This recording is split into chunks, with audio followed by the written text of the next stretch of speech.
Honorable Speaker, sir. Please, please. Honorable Speaker, sir. मोहतरम chief minister Revanth Reddy साहब ने जिस जबान में बात की है, जिस अंदाज में बात की है, सुनकर बड़ा अफसोस हुआ। इस वजह से कि आज मैंने बीजेपी के एक बड़े लीडर को भी यही बात कहते हुए सुना, नाम लेना नहीं चाहता क्योंकि वह ऐवान में नहीं है। ऐवान के आदाब और रूल्स को मैं जानता हूं। बीजेपी के बड़े लीडर, मैं नाम नहीं लूंगा, उन्होंने यही बात कही जो चीफ मिनिस्टर रेवंत रेड्डी साहब ने कही कि पुराने शहर के लोग बरखी बिल्स बाकी हैं और भरते नहीं हैं। ऑनरेबल स्पीकर सर, मैं ये भी आपसे कहूंगा कि यह हाउस की कोई सैंटिटी है या नहीं है सर। अगर है तो in the second Telangana legislative assembly last session of August I had raised a question and I had asked कि बार बार बीजेपी से दूसरों से इल्जाम लगता है कि पुराने शहर में बरखी की चोरी है, तो उसके ऊपर the government of that day tabled the statement stating that कि पुराने शहर में बरखी की चोरी नहीं है। अगर तो मैं आपके जरिए चीफ मिनिस्टर साहब से क्लैरिफिकेशन चाहता हूं कि आप बरखी के बकायेजात ड्यूज की बात कर रहे हैं या चोरी की बात कर रहे हैं। मैं देखिए साहब, मैं आपसे पूछ रहा हूं, क्या आप पुराने शहर में बरखी की चोरी है बोल रहे हैं या ड्यूज है बोल रहे हैं? స్పీకర్ సార్, ముఖ్యమంత్రి గారు, నేను ఒక ఓల్డ్ సిటీ గురించి చెప్పలే. విద్యుత్ బకాయిలు ఎక్కడెక్కడ ఉన్నాయో సిద్దిపేట నెంబర్ 1 మళ్ళీ నేను చెప్పదలుచుకున్నాను. 61.37 గజ్వెల్ డివిజన్లో 50.29, హైదరాబాద్ సౌత్ 43%. ఇవి విద్యుత్ బకాయిలు ఉన్నాయి, బిల్లులు రావడం లేదు. ఈ బిల్లులను చెల్లించిపించే బాధ్యత గజ్వెల్లో కేసీఆర్ గారు, సిద్దిపేటలో హరీష్ రావు గారు, హైదరాబాద్ సౌత్లో అక్బరుద్దీన్ ఓవైసీ గారు బాధ్యత తీసుకొని ఈ విద్యుత్ బకాయిలను చెల్లింపజేస్తే ఈ సంస్థ అప్పుల నుంచి బయటపడుతుంది.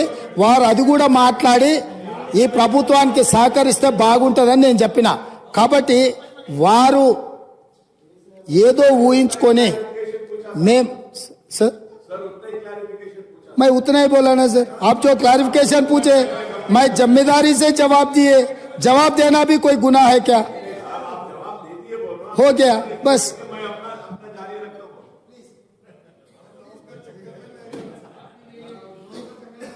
Thank you sir, thank you sir. Akbar साहब, आप बहुत सीनियर 6 टाइम्स एमएलए हैं, लीडर ऑफ द हाउस बात करते जब चेयर से बात करना, आप डायरेक्ट उनको बात करके बिठाना, ये अच्छी बात नहीं है साहब.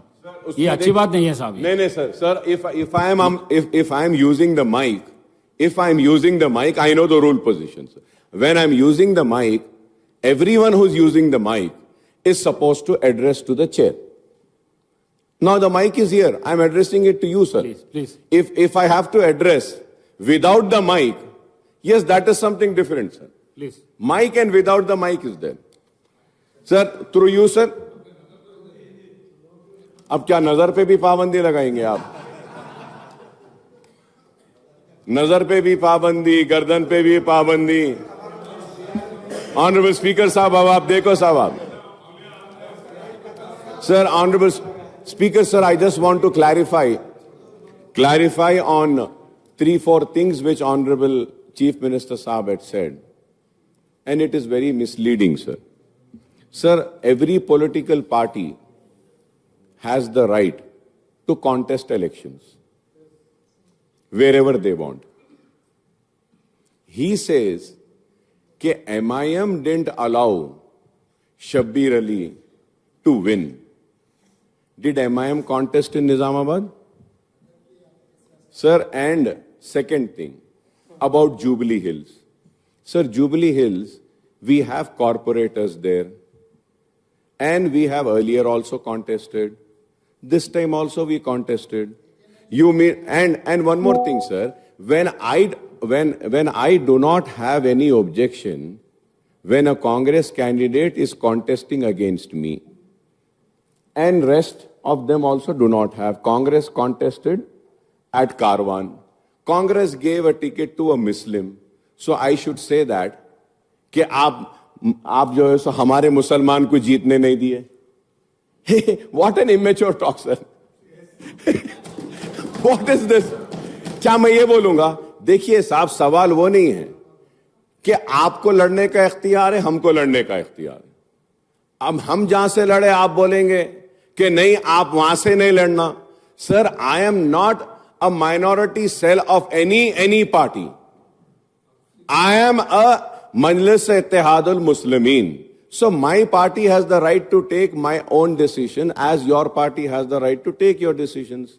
How can you say that? How can you say that? Speaker sir, please. Akbaruddin Owaisi साहब ने फिर मुद्दे को दूसरे रास्ता में ले जाने के लिए कोशिश कर रहे हैं. मैं बोला मैं जिम्मेदारी से आप जो सवाल किए वो सवाल को मैं फिर जवाब देना पड़ रहा. 2014 में जुबली हिल्स से एमआईएम चुनाव लड़ा था जब नवीन यादव को टिकट दिए थे. 2018 में एमआईएम जुबली हिल्स से चुनाव नहीं लड़ा.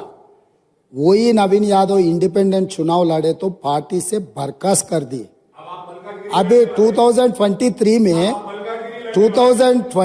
में हम लोग एक जाने माने खिलाड़ी, हिंदुस्तान का नाम दुनिया में रोशन किए ऐसे खिलाड़ी अजहरुद्दीन को हम एक माइनॉरिटी रिप्रेजेंटेशन इस सभा में ले आने के लिए हम कोशिश किए. मगर वहां पर दूसरे एमआईएम माइनॉरिटी कैंडिडेट को चुनाव लड़वा के अजहरुद्दीन साहब को हरा दिए. मैं इतने कहा, मैं कुछ इल्जाम नहीं रखा, मैं कुछ मदद नहीं मांगा. जो फैक्ट्स एंड फिगर से मैं इस सभा और नेता के सामने, क्योंकि अध्यक्ष असदुद्दीन ओवैसी साहब अध्यक्ष ने फाइनल फैसला करते, तो इसीलिए मेरा दोस्त से मेरा गुजारिश है, जब हम लोग कोशिश कर रहे हैं माइनॉरिटी रिप्रेजेंटेशन इस हाउस में लाने के लिए, तब आप ये अजहरुद्दीन को हरा दिए.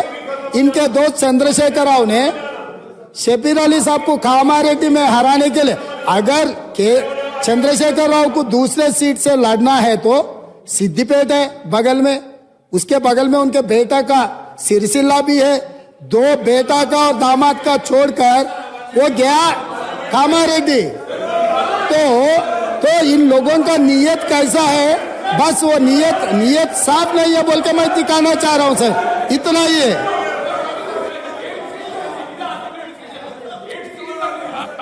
अकबर साहब. Sir, my humble request to you is that, sir, let me complete what I have to say, sir. Sir, let me just complete what I have to say, sir. Please. Sir, now the question arises, I really don't understand. He's such a senior person and Almighty has blessed him with such a big chair in spite of having a political career, started from ABVP, then TRS, then BJP, and then Congress, then also RSS. He should be more matured because he's gone everywhere here and there and he's got experience of being everywhere. And he talks like this. It is so sad, sir. Sir, it is no, sir. Let me complete, sir. It is.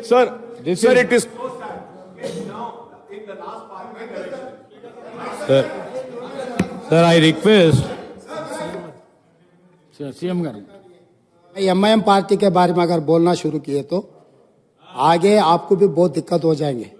आप लोग नादेंद्र भास्कर राव से दोस्ती किए, आप लोग एनटीआर से दोस्ती किए, आप लोग चंद्रबाबू नायडू से दोस्ती किए, आप लोग राजशेखर रेड्डी साहब से दोस्ती किए, उसके बाद आप लोग किरण कुमार रेड्डी से दोस्ती किए, दुश्मनी किए, उसके बाद केसीआर से भी दोस्ती किए.